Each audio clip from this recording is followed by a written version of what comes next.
హరే కృష్ణ. భగవద్భక్తులందరికీ స్వాగతం.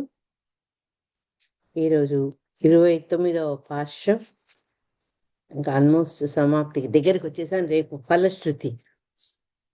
సో ఇది పాశ్రం గురించి చర్చించుకునే ముందు ఒక్కసారి ఆండాళ్ళ తల్లి తనే చదువుకుంటూ మొదలు పెడతాం. తర్కటే పూర్వ పరుణ్యాం తులసి కారణోత్సవాం పాండ్యే విశ్వంభరాం గోదాం వందే శ్రీరంగనాయకీ. ఆండాళ్ తిరువగలేశ్వరం. అస్మద్గురుభ్యో నమః. హరే కృష్ణ. భగవత్బంధులారా, నిన్న ఆఖరికి సమయాభావం వల్ల క్లుప్తంగా ముగించాల్సి వచ్చింది. కానీ మనకు నిన్న చర్చించుకున్న విషయాలు ఏంటంటే, భగవంతుని ముందు వాళ్ళ యొక్క తప్పుల్ని ఒప్పుకోవడము, వాళ్ళ జ్ఞానం లేదని చెప్పుకోవడము, భగవంతుడి మీద పూర్తిగా ఆధారపడడం, తర్వాత తమలో ఒకడికి పుట్టినటువంటి ఆ గోవిందుడిని తమకు రక్షగా, తమను కాపాడమంటూ, వాళ్ళ కోరికను తీర్చమంటూ ఆ వాస్తా చెప్తారనమాట. నువ్వు మాలో ఒకటిగా జన్మించావు పరమ పురుషుడు, నువ్వు మాలో ఒకటిగా జన్మించావు, నువ్వు మాకు కావాల్సింది ఏమని అక్కడ వాళ్ళు డిమాండ్ చేస్తుంటారనమాట. ఇక ఈ రోజు పాఠశాలకు వస్తే, ఈ రోజు రేపు 29, 30 ఈ రెండు చాలా ఇంపార్టెంట్ పాఠశాలు. సామాన్యంగా ఏ వైష్ణవ ఆలయాల్లో పోయినా మీరు సేవాకాలంలో భగవంతుడికి హారతి, వింజామర అవన్నీ ఇస్తూ ఈ రెండుని పాడడం సర్వసాధారణంగా మనం గమనించవచ్చు. சித்து சிறகாலே வந்துன்னை இச்சே வித்து பொற்றாமரையடியே போற்றும் பொருள் கேளாய். பெத்தமை துண்ணம் குலத்தில் பிறந்து நீ குற்றே வலைங்களே கொள்ளாமல் போகாது. இற்றுப்பறை கொள்வார் நன்றுகான் கோவிந்தா. எட்டைக்கும் ஏழேறு பிறவிக்கும் உண்டன்னோடுற்றோவையாவோம் உனக்கே நாம் ஆட்சேபோம். மத்தனை காமங்கள் మాటేలోరెంబావాయ్. తెలతెలవారక మున్నే వచ్చి నిన్ను సేవించి నీ సుందర పాదార విందముల ప్రస్తుతి చేయుటకు ప్రయోజనము వినుము. ఇదే వినుము. మా గోకులమును అవతరించి మన్ననలందిన నీవు మేము చేయి కైంకర్యం వలదనుట తగదు. నీవిచ్చే పరవాద్యం మాకెందుకు గోవిందా. 7 జన్మలకు ఎప్పటికీ నీతోనే వీడని బంధం కావాలి. నీ సేవలు తరించాలి. చిల్లర కోరికలకెల్లా చెల్లు చీటి వ్రాయించు. జగతికే మంగళం కూర్చు మన శ్రీవ్రతము. ఇది ఈరోజు పాఠంలో మనం దాని గురించి చర్చించుకోబోతున్నాము.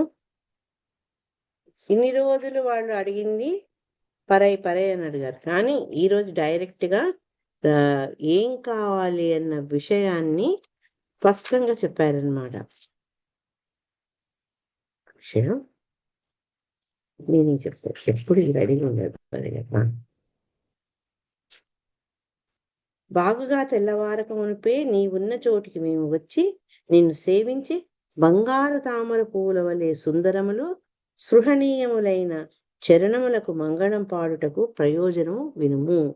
పశువులను మేపి అవి మేసిన తర్వాతనే తాము భుజించే గోపకులమును పుట్టిన నీవు మేము చేయు అంతరంగ కైంకర్యములు స్వీకరింపకుండా తగదు.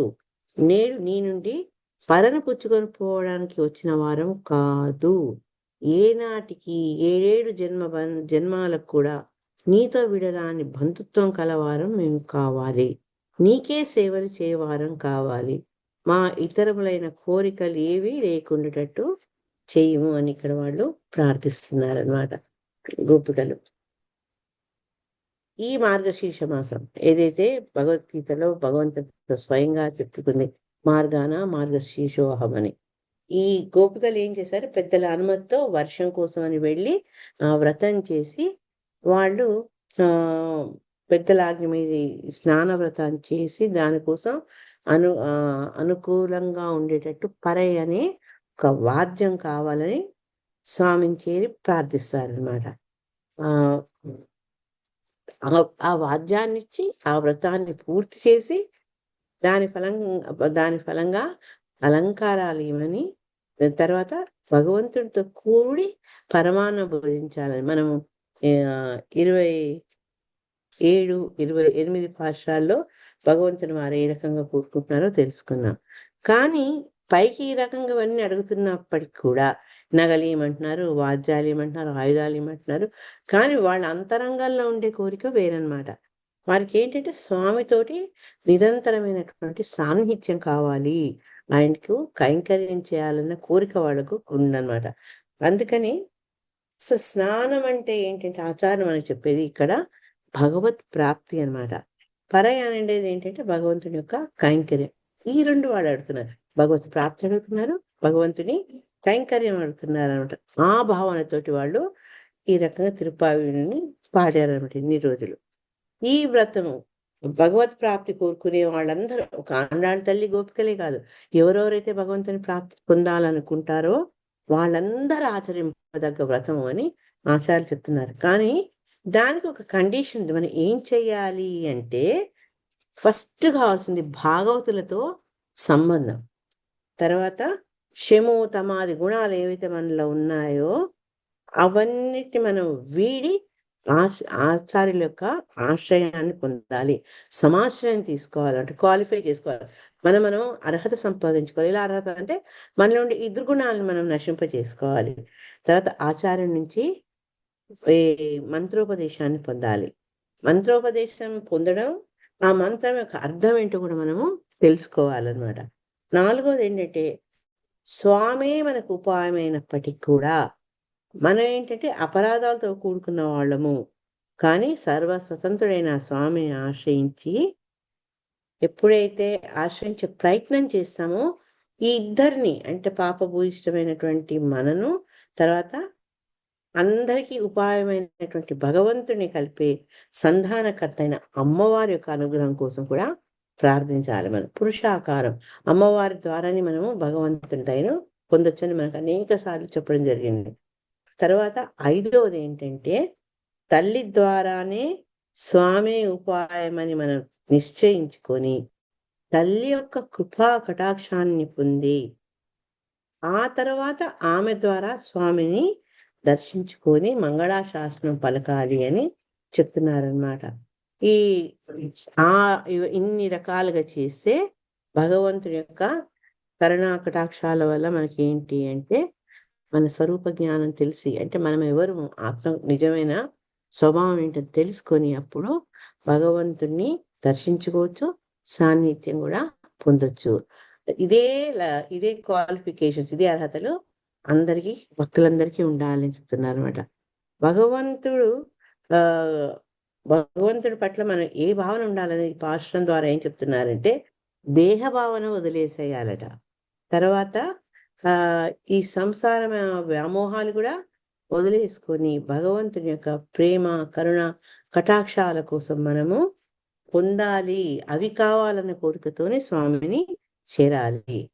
అన్య విషయాల పట్ల ఆసక్తితోటి భగవంతుని చేరడం కంటే భగవంతుని పొందాలి, ఆయన కైంకర్యం చేయాలన్న సేవతోనే ఆయన చేరాలి అని చెప్తున్నారు అనమాట.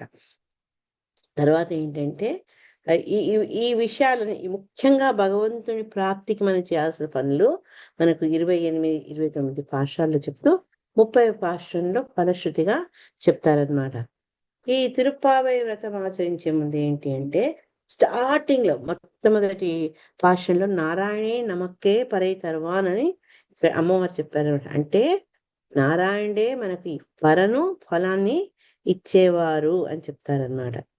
అంటే భగవంతుడే మనం భగవంతుని పొందేందుకు సాధనంగా మనకు ఉపయోగపడతారు. అందుకని ఇక్కడ నారాయణుడు ఇచ్చే ఫలమే పరమ అని చెప్పే విషయాన్ని మళ్ళా ముందు ఏదైతే ప్రస్తావించారో 28, 29 పాశురాల్లో మళ్ళా అమ్మ నొక్కి చెప్తారనమాట. ఈ 28వ శ్లోకంలో ఏంటంటే ఇంకా డైరెక్ట్ గా నారాయణ అనకుండా శ్రీకృష్ణుడే ఈ ఉపాయం అని చెప్పారనమాట. చెప్పుకుంటూ మనము సంపాదించినటువంటి జ్ఞానం కానీ తర్వాత సత్కర్మలు అనేవి కానీ అనుసరిస్తుంటే ఏమో మాకేమి లేవయ్యా, నీవు మా కులంలో అవతరించావు కాబట్టి ఆ అర్హత లేని మామూల్ని నువ్వు దరి తీర్చాలి.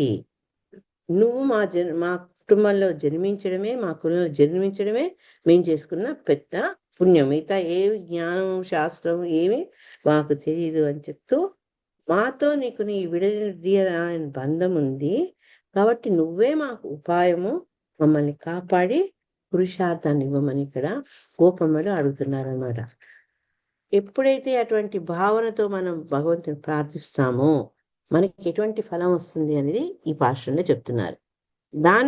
అది చెప్పుకుంటూ కూడా గోపికలు వాళ్ళ ఉన్న సహజమైన వినయ స్వభావంతో అది అందుకునే అర్హత మాకు లేదు అని చెప్తూ, ఈ అర్హతలు ఏంటేంటి ఉండాలో అనేవి తల్లి ఈ పాఠశాలలో చెప్తుందన్నమాట.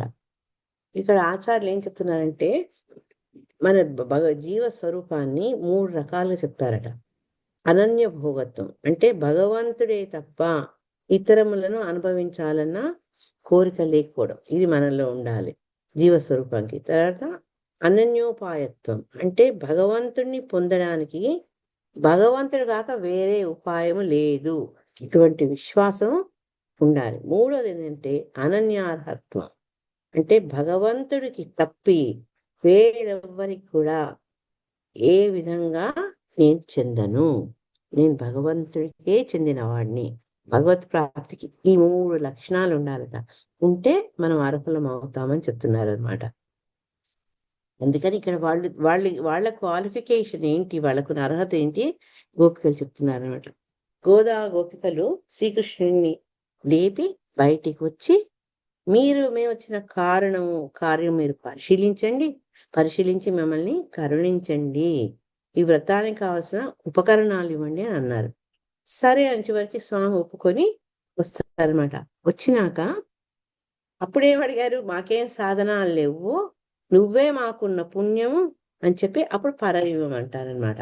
ఇప్పుడు భగవంతుడికి అనుమానం వస్తుందట, మీరు చెప్పేది అడిగే పర అనేది సామాన్యమైంది కాదు, సరే మీరే చెప్పండి నేను ఏం కావాలని ఆయన మౌనం వహిస్తారట. అప్పుడు గోపికలు అంటారట, అయ్యో మన ఆర్తి త్వరత మూలంగా స్వామికి తెలిసేటటువంటి చెప్పలేకపోతున్నామే, అతడు కాపాడేవాడని మనకు తెలిసినప్పటికీ కూడా మన ఊరికే కూర్చోలేం కదా. ఆచారంట గాలిలో దీపం పెట్టి భగవంతుడా నీది భారం అనకూడదట. భగవంతుడు ఇచ్చిన వివేకంతో ఆ చేతుని గాలికి పోకుండా దీపాన్ని రక్షణీయాలి. అంటే మన ప్రయత్నాలు మనం చేయాలి కదా అని చెప్తూ వాడు ఏమంటున్నారంటే, మనలో ఉండే భగవత్ రుచి కోసము, భగవంతుని మీద ప్రీతి కోసము ఊవిళ్ళుడుతూ మనము భగవంతుని సరిగ్గా చెప్పలేదేమో అని ఇప్పుడు స్పష్టంగా మాకు నిత్య కైంకర్యం కావాలి స్వామి.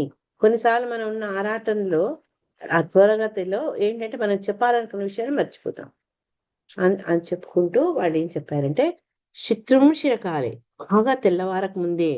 గోపికలు ఏంటంటే చిన్నవాళ్ళు, చీకటికి భయపడలేదు.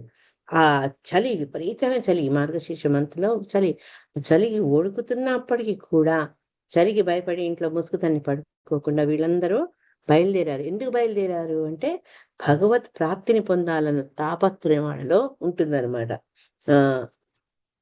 ఇలా భగవత్ ప్రాప్తికి ఈ మనకు పొందాలన్న ఆత్రం ఉంటే కానీ ఆ ప్రాప్తి మనకు లభించదు. అందుకే వీళ్ళు ఏంటంటే అనువైన బ్రహ్మముహూర్తాన్ని తీసుకొని ఆ బ్రహ్మముహూర్తంలో భగవంతుని దగ్గరికి వస్తారనమాట. ఈ తెల్లవారే ముందు ఏంటంటే ఏ రకంగా ఉంటుందంటే, తెల్లవారే ముందు వెలుగు బాగా కనపడకుండా ఉంటుంది. చీకటి పోయిన తర్వాత ఈ బ్రహ్మముహూర్తం వస్తుంది కదా, దాన్ని 3 రకాలు చెప్తారు ఆచార్యులు.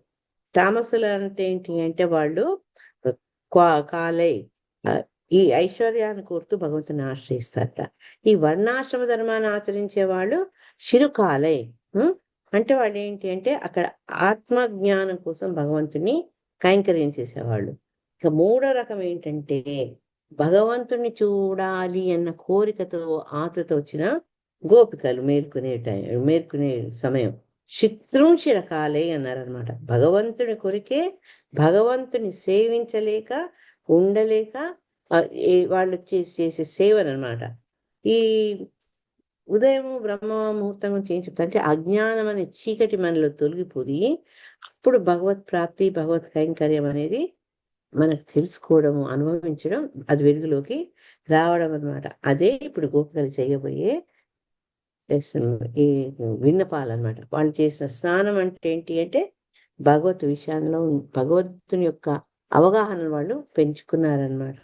దానికి వాళ్లకు ఆచార్య ఉపదేశము, మనం ముందు పాశ్రాల్లో ఆచార్యులను లేపడము, నందుడు, యశోదాదేవి, నీలాదేవి వీళ్ళందరి యొక్క ఆ సూచనలు వాళ్ళు గ్రహించి భగవంతుని ఏ రకంగా చేరాలి, ఎలా పొందాలన్న విషయాన్ని తెలుసుకున్నారనమాట.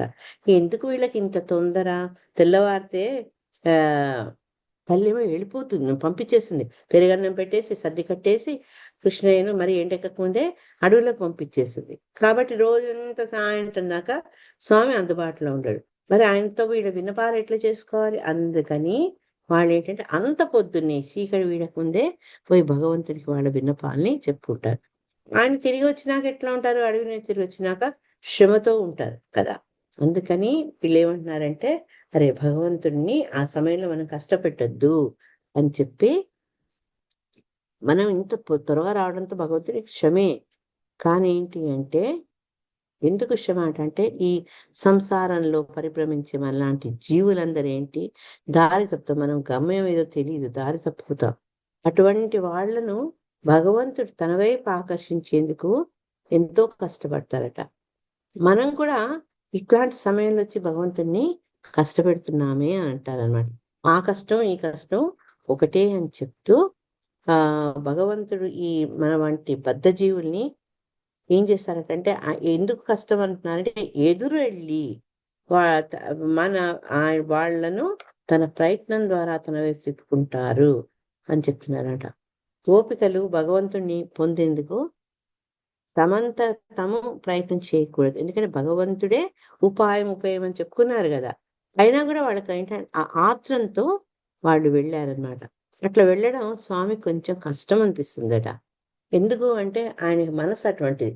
ఎప్పుడైతే భగవంతుడు రామ అవతారంలో విభీషణుడు వచ్చి ఆయన రాముల వారి అనుమతి కోసం వెయిట్ చేస్తున్నారట. ఇది ఆయన శిబిరానికి వచ్చినప్పుడు డైరెక్ట్ వచ్చి భగవంతుడిని కలవలేదు, ఆయన శరణాగతి తీసుకోలేదు. పర్మిషన్ కోసం ఆయన వెయిట్ చేస్తుంటే అప్పుడు అనిపిస్తారట స్వామి, అయ్యో నేను పోయి అతన్ని తీసుకురాకుండా నిలబెట్టానే, నాతో మాట్లాడేందుకు అతను నిరీక్షించాల్సి వచ్చింది అని బాధపడ్డారట స్వామి. తర్వాత అరణ్యవాసానికి వెళ్తున్నప్పుడు కూడా మొట్టమొదట గుహుడు రాముల వారు వాళ్ళంతా క్యాంప్ చేసిన ప్రదేశానికి తన పరివారంతో వస్తారు. ఎప్పుడైతే గుహుడు వస్తుండటం చూస్తారో స్వామి, ఆయనే లేచి దిగ్గుమని లేచి గబగబా ముందు వెళ్ళి గుహుడిని ఆయన ఆహ్వానిస్తాడు. అంటే గుహుడు తన కోసం రావడము అది కష్టమే అని ఆ స్వామి బాధపడ్డారు. అంత సులభుడు అనమాట ఆయన. ఇవన్నీ తెలిసి కూడా గోపికలు ఏం చేశారంటే, ఇంటి పొద్దున్నే తెల్లవారకముందే ఎందుకు వచ్చారు అని చెప్పుకుంటూ తమ దోషాన్ని వాళ్ళు తెలుపుకున్నారట. ఉన్నయిచ్చేవిద్దు వాళ్ళు ఎందుకు వచ్చారు అనే దాని కారణం ఏంటంటే, నిన్ను సేవించాలని వచ్చామయ్యా. కరెక్టే, నిన్ను సేవించాల అని మా భావన కరెక్టే. కానీ ఈ రకంగా రావడం ఒక తప్పు. వచ్చి సేవిద్దాం అనుకోవడం కూడా ఇంకో తప్పు. ఎందుకట అంటే, తనను ఎవరైతే శరణు పొందుతారో అటువంటి వాళ్ళు నేను వాళ్లకు వెళ్ళి ఆశ్రమేక వాళ్ళే నా దగ్గరికి వచ్చారని స్వామి బాధపడుతుంటే, వీళ్ళేంటి గోపికలు వెళ్ళి ఇంకా అటువంటి చేష్టలు ఆయనకు ఇంకొంచెం బాధ కలిగించారు అని నొచ్చుకున్నారట. రియలైజ్ అయిపోయారంట, వాళ్ళకి తెలిసిపోయింది భగవంతుడు నొచ్చుకుంటున్నాడే అని. ఎప్పుడైతే అనర్హుల్ని సేవించకుండా భగవంతుడిని సేవిస్తే, ఇప్పుడు ఎందుకు మనం ఆయన్నే సేవించాలంటే ఇది మన సహజ గుణం. మనం అనేక సార్లు చదువుకున్న జీవుడికి భగవంతుడికి ఉన్న సంబంధం మనం నిత్య దాసులం. అటువంటప్పుడు ఆ స్వామిని సేవించేందుకు ఒక 4 అడుగులు వేస్తే మనము, అయ్యో వీళ్ళు 4 అడుగులు వేసారే అని చెప్పి భగవంతుడు తప్పు పట్టుకుంటారట. అయ్యో ఆయన గబగబా పరిగెత్తి వస్తారట. అటువంటి స్వామి స్వభావం తెలిసి కూడా మనం వచ్చి సేవించాలని అడగామే అని గోపికలు బాధపడతారు. ఇక్కడ ఒకళ్ళ పట్ల ఒకళ్ళకుండే బాధపడ్డం అంటే వాళ్ళకు ఒకళ్ళ పట్ల ఒకళ్ళకుండే వాత్సల్య భావాన్ని మనం గమనించుకోవచ్చు అనమాట. నేను పుత్తామరై అడియే పోత్తు నీ బంగారు పాద పద్మాలకు మంగళ శాసనం చేస్తాము. పాదపద్మాలని ఆశ్రయించడము, తర్వాత వాటి మంగళం పాడడం. గోపికలకి ఏమనుకుంటే అదే వాళ్ళ జీవనానికి పరమ ప్రయోజనం అన్న భావన వ్యక్తపరుస్తారట. అలా మంగళం పాడి వాళ్ళు రక్షణ ఇవ్వమని కోరడం కాక, మమ్మల్ని రక్షించనడట్లేదు. నువ్వే ఉపాయము, నువ్వే ఉపేయము అని చెప్తూ ఆ పాదకమలాలు చల్లగా ఉండాలి అని వాళ్ళు కోరుకుంటున్నారు. అందుకే దానికోసం మంగళం పాడుతున్నారు. మన చిత్రమిశ్రకాలను ఇంకో దాంట్లో కూడా పాదాలకు, ఆయన హస్తాలకు అన్నిటికీ మంగళం పాడుతుంటాం కదా! అదే రకంగా ఇక్కడ ఆయన పాద కమలాలకు మంగళం పాడుతున్నారు అనమాట. పొరుల్కేళ అంటే అర్థం వినమన్నారట. వాళ్ళు ఎందుకొచ్చారో దాని అర్థం చెప్తున్నారు. మేం మంగళం పాడడం వల్ల ఏ ప్రయోజనం ఉందో నువ్వు వినమని చెప్తారు. ఎందుకంటే మళ్ళా స్వామి వీడు మాట్లాడుతుంటే మాట విన్నట్టుగా గోచరించలేదు. వాళ్ళ సౌందర్యాన్ని, వాళ్ళ నేత్ర సౌందర్యాన్ని, అదర సౌందర్యాన్ని ఆ రకంగా ఆ కాళ్ళకు గజ్జెలతో ఉన్నటువంటి ఆ పాద సౌందర్యాన్ని చూస్తున్నారట. అందుకని వాళ్ళు ఏంటంటే విను అని స్వామి యొక్క అటెన్షన్ని తమ వైపు మళ్ళించుకుంటున్నారనమాట. సామాన్య గురువులు కూడా అంతే. శిష్యులకు ఏం చెప్తారు? వింటున్నారా? ఏం చెప్పాను అంటారు కదా! అదే రకంగా గోపికలు కూడా వినవయ్యా స్వామి అని చెప్తున్నారనమాట. మేము చెప్పింది నువ్వు వింటున్నావా అని కూడా వాళ్ళు మధ్య మధ్యలో నిర్ధారణ చేసుకుంటారు. మంగళం పాడింది మా కొరకు కాదు, నీకోసమేనయ్యా. ఇక నువ్వు సరే మంగళం పాడాం కదా, నువ్వు ఇప్పుడు ఏం చేయాలో కూడా మేము చెప్తాము. తొందరగా ఆ కృత్యం నువ్వు చెయ్యి అంటే మేము అడిగేది నువ్వు చెయ్యి, ఆ పని నువ్వు చెయ్యి అని చెప్తున్నారు. పెట్టమేత్తున్నం కులత్తిల్ పిరంతు, నీ పశువులు మేపుతూ జీవించే కులంలో జన్మించావు. ఇక వేరే ఏదో ప్రయోజనం పొందాలన్న కోరిక కూడా మాకు లేదు. కాబట్టి ఏంటంటే నువ్వే మమ్మల్ని పొందాలని శ్రమ తీసుకొని మా కులంలో జన్మించావు. కాబట్టి ఏంటంటే మేము ఇట్లా మా మా తర్వాత మేం చేసే పని ఏదైతే ఉందో మాలాగే నువ్వు కూడా పశువులు మేపావు, తినాక భోజనం చేశావు, పుట్ట పోషించుకునేందుకు ఈ పశువు కాపలా వృత్తి చేశావు, మాలో ఒక వాడిగా అవతరించావు కాబట్టి నిన్ను మేము ఆశ్రయించాము. అంటే అదే ఆ మావాడే కదా అన్న ఆ చనువుతో, ఆ ధైర్యంతో నిన్ను ఆశ్రయించాము అని చెప్పారనమాట. ఆ ఇక్కడ మేమొచ్చింది మా గోవిందుడి దగ్గరికే కానీ వైకుంఠనాథుడు కాదు. అంటే ఇక్కడ ఆ సౌలభ్యం ఏంటి అని, గోవిందుడుగా ఉన్నప్పుడు భగవంతుడిని ఏ రకంగా చేరొచ్చనే విషయం చెప్పారు. నిత్య సూర్యుడితోటి ఎప్పుడూ పూజింపబడే వైకుంఠ భగవంతుడు కాదు మేమొచ్చింది. మాలాగే జీవన విధానం ఉన్నటువంటి మా గోవిందుడి దగ్గరికొచ్చాము.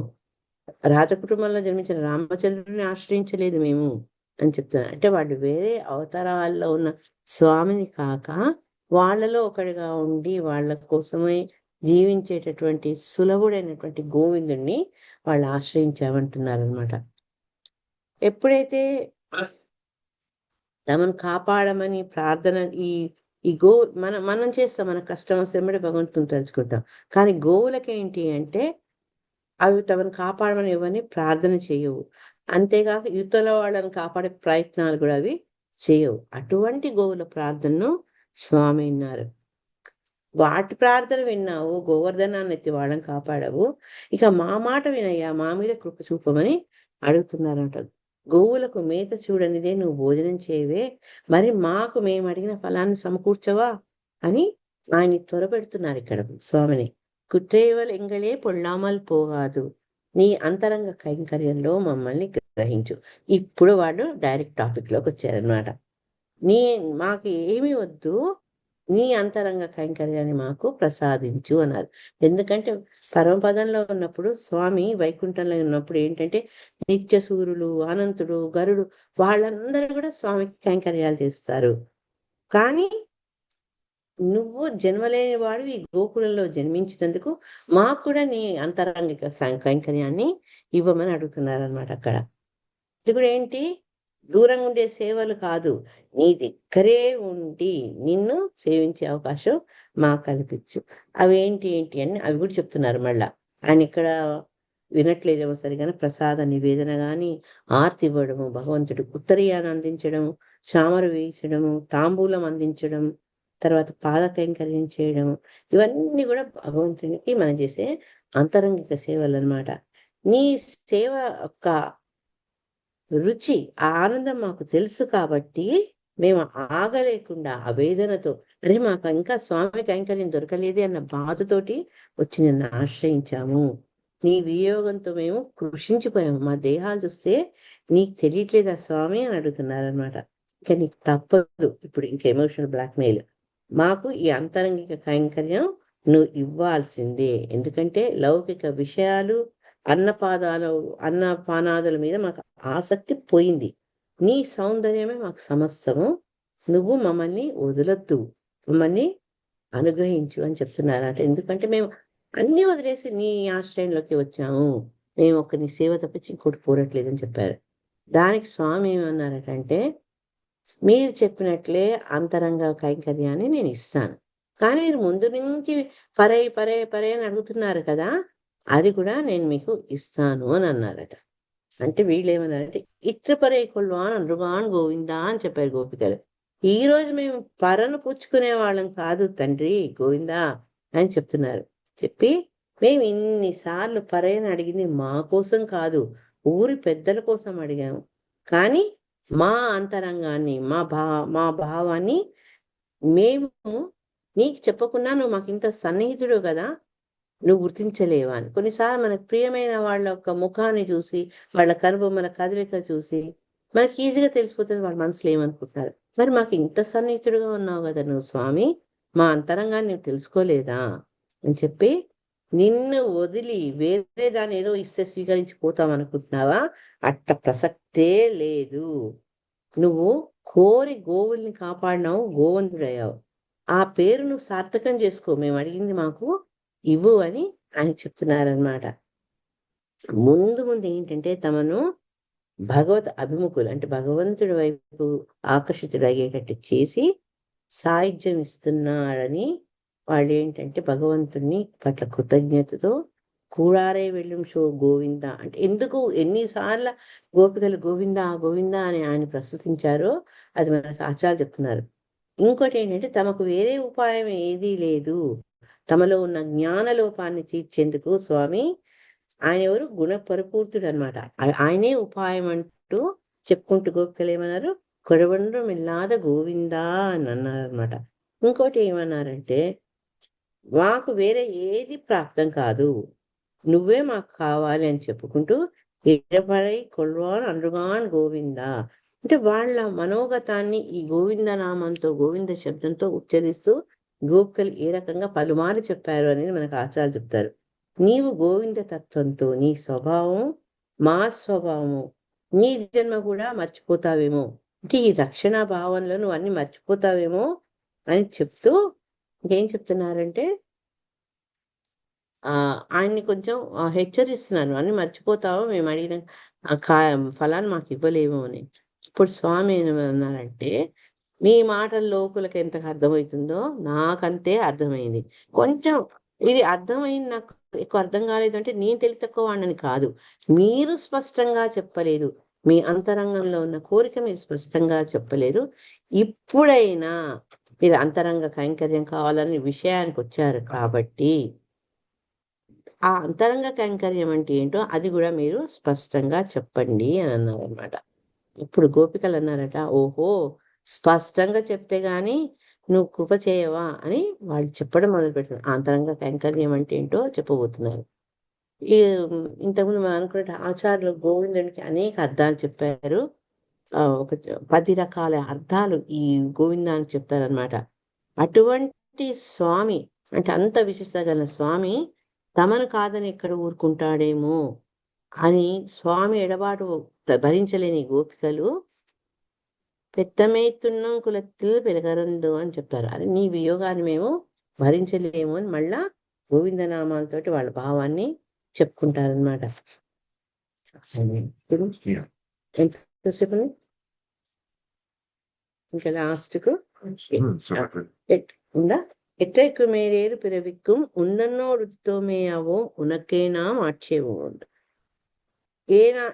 ఇప్పుడు ఏమేమి అడుగుతున్నారంటే, ఎప్పటికీ 7 జన్మలకు నీతోనే బంధుత్వం మాకు కావాలి స్వామి, నిన్నే మేము సేవించాలి, నీకే మేము దాస్యం చేయాలి, అన్యులకు కాదు. ఇప్పుడు ఇంకా డైరెక్ట్ గా ఆయన చెప్పారు కదా, మీరు స్పష్టంగా చెప్పండి అంతరంగ కైంకర్యం అంటే ఏంటో అని అన్నారు కదా, దానికి గోపికలు చెప్తున్నారనమాట. ఇప్పుడే కాదు, మేము ఎప్పుడు కూడా నిన్నే తలుచుకో ఉండాలి. అంటే నువ్వు కాల ప్రభావం లేని ఆ పరంధామంలో ఉన్నప్పుడు, తర్వాత మా కోసం ఈ సంసార మండలం, ఈ భూమండలంకి వచ్చినప్పుడు కూడా ఎప్పుడు కూడా మేము నీతో పాటే ఉండాలి. నువ్వు ఎక్కడుంటే మేము అక్కడ ఉండాలి. తర్వాత ఇంకేం చెప్తానంటే, జన్మరహితుడు అయిన నువ్వు కూడా జన్మలు తీసుకున్నప్పుడు కూడా మా అమ్మ లక్ష్మీదేవి నీ వెంటనే ఉంటుంది కదా, అదే రకంగా మేము కూడా నీ వెంటే ఉండాలి. లక్ష్మణ స్వామి ఏం చేశాడు, రాముల వారు రాజధానిలో ఉన్నప్పుడు, అరణ్యంలోకి వెళ్ళినప్పుడు కూడా ఆయన్ని ఎట్లా అనుసరించి వెళ్ళాడో ఆ రకమైనటువంటి సాన్నిహిత్యం మాకు నీతో ఉండాలి అని చెప్పారు. తర్వాత నీ రూపాన్ మీద కానీ, నీ ఆయుధాల మీద కానీ, నీ ఆభరణాల మీద కానీ అది పొందాలన్న ఆ పట్టుదల మాకు లేదు. నువ్వే కావాలి మాకు, మిగతావన్నీ తర్వాత విషయాలు. మాకు కావాల్సింది నువ్వే స్వామి అని చెప్పి, నువ్వు చక్రధారుడై వైకుంఠంలో ఉన్నా పిల్లను పట్టుకొని, గోకులంలో ఉన్నా పిల్లును పట్టుకొని అయోధ్యలో ఉన్నా కూడా మాకు కావాల్సింది ఏంటి అంటే నీ యొక్క సేవ కావాలి. అంటే నీకు కావాల్సినప్పుడు ఆ విల్లును, చక్రాన్ని, శంఖాన్ని చేతికి తీసుకొచ్చి ఇవ్వాలి. తర్వాత నువ్వు వాడేటువంటి వేణు, బల్లెం ఇటువంటి అన్నిటి కూడా నీకు అందించి సేవలు చేసే అవకాశం మాకు రావాలి అని చెప్తున్నారు. అంటే నువ్వు పరతత్వంలో ఉన్నా, సౌలభ్యంగా ఉన్నప్పుడు కూడా నీ సాన్నిధ్యం మాకు కావాలి అని వాళ్ళు వ్యక్తపరుస్తున్నారనమాట. మా బంధుత్వాలు మిగతా వాళ్ళతో కాదు, అన్నీ నువ్వే. త్వమేవ మాతా చ పితా త్వమేవ. అట్లా అన్ని బంధాలు కూడా నీతోనే ఉండాలి. ఎందుకంటే వేరే బంధాల్లో పడి భగవంతుని ఎక్కడ మర్చిపోతామో అన్న భయంతో మాకు ఇంకెవ్వే బంధుత్వాలతో, నీతోనే బంధుత్వం కావాలి మాకు అని చెప్తున్నారనమాట. చెప్తూ భగవంతునితోనే ఆ బంధాలు ఎలా ఉన్నాయటంటే, రాముల వారు ఎప్పుడైతే అరణ్యానికి వెళ్ళారో దశరథుడు వెంటనే ఆయన ప్రాణాలని వదిలారనమాట. అటువంటి సంబంధం కావాలి, అంత గాఢమైన ప్రేమ నీ మీద కావాలి. తర్వాత ఎప్పుడైతే భగవంతుడు వ్రజకాంతల్ని వదిలిపెట్టి మధురకు వెళ్తున్నారో వాళ్ళు ఎంతో దుఃఖించారు. అటువంటి బాధ, అటువంటి సంబంధం మాకు కావాలి అని చెప్తూ, ఎప్పుడైతే కృష్ణుడు ఆయన ఇష్టమైనప్పుడు పిల్లలు ఎక్కువ తింటారు కదా, అట్లా వెన్న పెరుగు ఎక్కువ తినేసేసారనుకో, అయ్యో ఎక్కువ తింటున్నాడు ఏమైతుందో అని తల్లి పడ్డ వేదన, యశోదా తల్లి యొక్క బాధ, ఆమె ప్రేమ, అటువంటి సంబంధం మాకు నీతో ఉండాలి. తర్వాత లక్ష్మణుడు ఎప్పుడైతే నువ్వు నాతో రావద్దని రాముడు చెప్తారో నీటి నుంచి బయటపడ్డ చేపలాగా విలవిల్లాడాడు. అటువంటి ప్రేమ సంబంధం కావాలి. తర్వాత ఎప్పుడైతే భగవంతుడు కాళీయ సరస్సులోకి వెళ్ళాడన్న మాట విన్నారో ఎంతో మంది వ్రజవాసులు మూర్చిల్లారట. అటువంటి ప్రేమానుబంధం, ఆ సంబంధం నీతో ఉండాలి అని చెప్పి, మేము చేసే అపరాధాలన్నీ నువ్వు క్షమించి మమ్మల్ని రక్షించే ఆ బంధం కావాలి అని చెప్తూ, నువ్వు మా ఇంటికి వచ్చి మా యొక్క ఆతిథ్యాన్ని తీసుకో అంటే, ఎట్లయితే విదురుడి ఇంటికి కృష్ణయ్య వెళ్ళారో అట్లా అటువంటి ఆతిథ్యం తీసుకునే బంధం కూడా మాలో కావాలి అని చెప్తున్నారనమాట. ఎన్ని రకాలుగా ఆ బంధాల, వేరే బాంధవ్యాలతో నీతోటి ఆ బాంధవ్యం కావాలి అని చెప్పారనమాట. చెప్పి నీకు మాకు ఉన్న సంబంధాన్ని మాకు మాకు తెలిసి నీ కైంకర్యాన్ని ఎప్పుడు చేయాలన్న ఆపేక్ష మాలో కలిగేటట్టు నువ్వు అనుగ్రహించు అని చెప్తున్నారనమాట. అప్పుడు లాస్ట్లో ఏంటంటే, ఎప్పుడైతే వాళ్ళ రకంగా ప్రార్థిస్తున్నారో తమకు తెలుసు భగవంతుని యొక్క స్థానము, తమ యొక్క స్థానం. అందుకని వాళ్ళు ఏంటంటే ఇంకా భగవంతుని యొక్క కైంకర్యాన్ని పొందేందుకు ఆగలేక వాళ్ళు ఏమడుతున్నారు అంటే, అట్టనే కామంగా మాలో కలిగే ఇతర వాంఛలు పోగొట్టు. ఇతర వాంఛలే భగవంతుని పొందాలన్న కోరికలకు అవి అడ్డుపడతాయి. కాబట్టి అని ఏం చెప్తున్నారు అంటే, మాలో ఉండే ఇతర వాంఛల్ని పోగొట్టమంటారు. నీకు కైంకర్యం చేసేటప్పుడు నీ సౌందర్యం మా కైంకర్యానికి అడ్డు రావద్దు. తర్వాత నీతో సేవలు చేసినప్పుడు ఈ ఆనందాన్ని నువ్వు పొందుతున్నావు, మేము పొందుతున్నావు అనే భావన మనకు రావద్దు అని చెప్తున్నారు. నీ ఆనందం కోసమే మేము సేవలు చేస్తున్నాము. కాబట్టి నువ్వు ఆ సేవలు చూసి ఆనందిస్తుంటే ఆనందించాలి, కానీ ఇది ఇద్దరము ఆ ఆనందంలో భాగస్వాములన్న భావన రాకూడదని చెప్తున్నారు. తర్వాత భగవంతుడు ఆచార్యులు ఏం చెప్తున్నారంటే భగవంతుని కైకర్యం చేసినప్పుడు నేను చేశాను నాది అన్న భావన రాకూడదు అని చెప్తున్నారనమాట. తర్వాత నువ్వు వైకుంఠంలో నిత్య సూర్యులతో సేవిపడుతున్నావు, అటువంటి వైకుంఠ ధామానికి రావాలన్న కోరిక మాలో ఉండొద్దు. నిన్ను సులభంగా చనువుగా కృష్ణ గోవింద అని పిలుచుకుంటామే, ఆ సంబంధం మాకు ఉండాలి, నువ్వే మాకు సర్వస్వం అని చెప్తూ ఇంకా వేరే వాటి మీద మాకు కోరికలు ఉండకూడదని ఇక్కడ చెప్తున్నారనమాట. భగవంతుడి ప్రాప్తికి ఏంటంటే మనం చేసిన అపరాధాలు ప్రతిబంధం కాకుండా ఇక్కడ క్షమాయాచన అడుగుతున్నారు వాళ్ళు. ప్రతిబంధకం లేని భగవంతుడికే సర్వదేశ సర్వకాల సర్వావస్థలందు ఎటువంటి అవాంతరాలు లేకుండా కైంకర్యం చేస్తూ ఆ కైంకర్యాన్ని స్వామే నాతో చేయించుకుంటున్నాడు అని భావిస్తూ ఉండడమే తమకు కావాలి, అదే పరమ పురుషార్థం అని ఇక్కడ గోపికలు చెప్తున్నారనమాట. నేను ఆచార్యులు ఏం చెప్తారంటే ఈ పాశ్రం అష్టాక్షరి మంత్రార్థాన్ని కూడా చెప్పబడుతుంది అని చెప్తున్నారనమాట.